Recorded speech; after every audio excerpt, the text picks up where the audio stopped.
অমলকান্তি আমার বন্ধু। স্কুলে আমরা একসঙ্গে পড়তাম।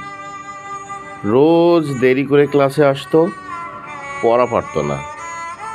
শব্দরূপ জিজ্ঞেস করলে এমন অবাক হয়ে জানালার দিকে তাকিয়ে থাকতো যে দেখে ভারী কষ্ট হতো আমাদের। আমরা কেউ মাস্টার হতে চেয়েছিলাম, কেউ ডাক্তার, কেউ উকিল। অমলকান্তি সেসব কিছু হতে চায়নি। সে রোদ্দুর হতে চেয়েছিল। ক্ষান্ত বর্ষণ, কাকডাকা বিকেলের সেই লাজুক রোদ্দুর। জামার জামরুলের পাতায় যা নাকি একটু অল্প হাসির মতন লেগে থাকে। আমরা কেউ মাস্টার হয়েছি, কেউ ডাক্তার, কেউ উকিল। অমলকান্ত রোদ্দুর হতে পারেনি।